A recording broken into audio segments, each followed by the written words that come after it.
क्या आप जानते हैं कि पितृपक्ष में गया जाकर किया गया पिंडदान आपके पितरों को सिर्फ तृप्ति ही नहीं बल्कि मोक्ष तक दिला सकता है? लेकिन आखिर क्यों सिर्फ गया और कोई जगह क्यों नहीं? तो आइए जानते हैं। पितृपक्ष हिंदू धर्म का वो विशेष समय है जिसे श्राद्ध पक्ष भी कहा जाता है। हर साल भाद्रपद पूर्णिमा से लेकर अश्विन अमावस्या तक ये काल आता है।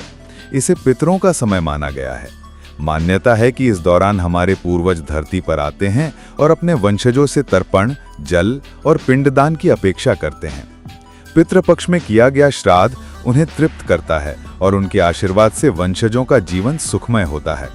शास्त्रों में कहा गया है कि यदि कोई अपने पितरों की आत्मा की शांति के लिए तर्पण और पिंडदान नहीं करता तो पितर रुष्ट हो जाते हैं। इसका परिणाम पितृदोष के रूप में सामने आता है। पितृदोष होने पर जीवन में बार बार रुकावटें, संतान सुख में बाधा, आर्थिक परेशानियां और मानसिक अशांति उत्पन्न होती है। इसलिए पितृपक्ष का महत्व केवल धार्मिक दृष्टि से नहीं बल्कि पारिवारिक और सामाजिक दृष्टि से भी बहुत बड़ा है। पिंडदान का अर्थ है पितरों को अन्न, जल और तिल से बने पिंड अर्पित करना। ये केवल भोजन अर्पण नहीं है बल्कि पितरों की आत्मा को शक्ति और संतोष देने का माध्यम है। इस कर्म के बिना पितरों की आत्मा अधूरी रहती है और उनका मोक्ष नहीं होता। भारत में कई स्थानों पर श्राद्ध और पिंडदान होता है, लेकिन गया का महत्व सबसे अलग है। बिहार राज्य में स्थित गया नगरी को मोक्ष धाम कहा जाता है। यहाँ 3 विशेष स्थान पितरों की मुक्ति के लिए माने गए हैं: फल्गु नदी, अक्षय वट वृक्ष और विष्णुपद मंदिर। कहा जाता है कि सामान्य स्थानों पर पिंडदान करने से पितर तृप्त तो हो जाते हैं लेकिन पुनर्जन्म की प्रक्रिया में रहते हैं, जबकि गया में पिंडदान करने से पितरों को मोक्ष की प्राप्ति होती है। यही कारण है कि शास्त्रों में बार बार ये कहा गया है, गयायाम श्राद्धम कृत्वा पुनर्जन्म न विद्यते, यानी गया में किया गया श्राद्ध पितरों को जन्म मरण के चक्र से मुक्त कर देता है। गया के विष्णुपद मंदिर में भगवान विष्णु का चरण चिन्ह है। मान्यता है कि भगवान विष्णु ने स्वयं यहाँ गयासुर को दबाया था और अपने चरणों का निशान छोड़ा था। यही कारण है कि गया में किया गया पिंडदान साक्षात विष्णु की उपस्थिति में होता है। फल्गु नदी की विशेषता ये है कि यहाँ पिंडदान करने से पितरों की आत्मा तुरंत तृप्त होती है और अक्षयवट वृक्ष के नीचे किया गया पिंडदान अक्षय फल देने वाला होता है। गया जी की महिमा गयासुर राक्षस की कथा से जुड़ी हुई है। पुराणों के अनुसार गयासुर एक महान तपस्वी था। उसने ऐसी कठोर तपस्या की कि उसका शरीर ही धर्मस्थल बन गया। उसकी तपस्या से देवता भयभीत हो गए क्योंकि गयासुर को वरदान प्राप्त था कि जो भी उसे देखेगा वो मोक्ष को प्राप्त करेगा। इसका अर्थ ये था कि संसार का कर्मचक्र ही समाप्त हो जाएगा। देवताओं ने भगवान विष्णु से प्रार्थना की। विष्णु भगवान ने गयासुर से धर्म हेतु यज्ञ के लिए उसका शरीर मांगा। गयासुर ने सहर्ष स्वीकार कर लिया। तब भगवान विष्णु ने उसे धरती पर दबा दिया और अपने चरण वहां स्थापित किए। यही स्थान आज विष्णुपद मंदिर है। कहा जाता है कि गयासुर का शरीर ही आज की गया नगरी है। इस कथा का भाव यह है कि जहां भगवान विष्णु का चरण है वहां किया गया कोई भी पितृकर्म सीधा मोक्ष प्रदान करता है। इसलिए पितृपक्ष में गया जाकर पिंडदान करना इतना महत्वपूर्ण माना गया। गया में पिंडदान की परंपरा इतनी प्राचीन है कि इसे स्वयं भगवान राम और पांडवों ने भी निभाया। रामायण में वर्णन है कि भगवान श्री राम ने सीता और लक्ष्मण के साथ अपने पिता दशरथ का पिंडदान गया में किया था।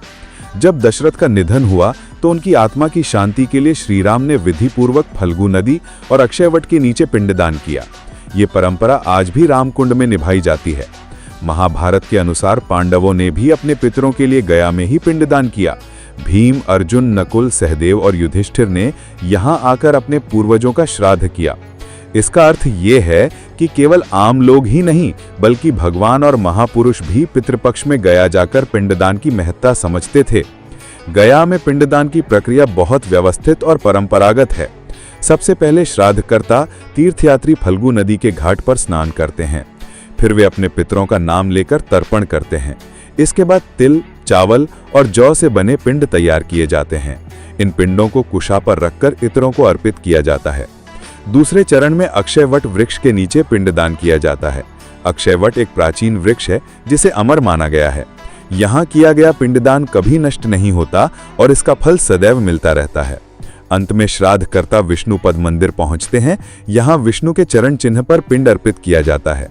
ये सबसे महत्वपूर्ण भाग माना जाता है, क्योंकि साक्षात विष्णु की साक्षी में पिंडदान संपन्न होता है।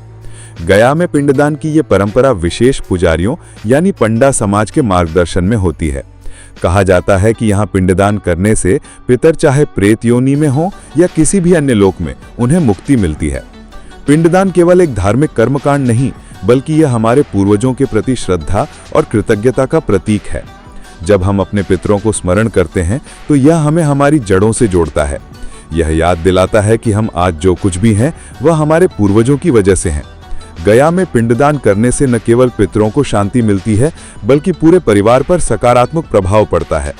घर में सुख समृद्धि आती है, बाधाएं दूर होती हैं और पितृदोष से मुक्ति मिलती है।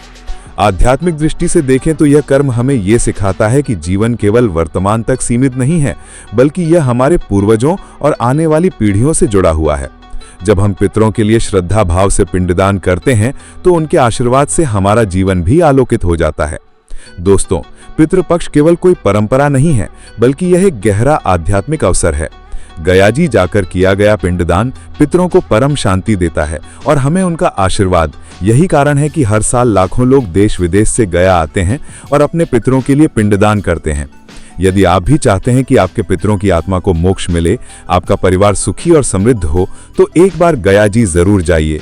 यही है पितृपक्ष का असली रहस्य और यही है पितरों के प्रति हमारी सच्ची श्रद्धांजलि।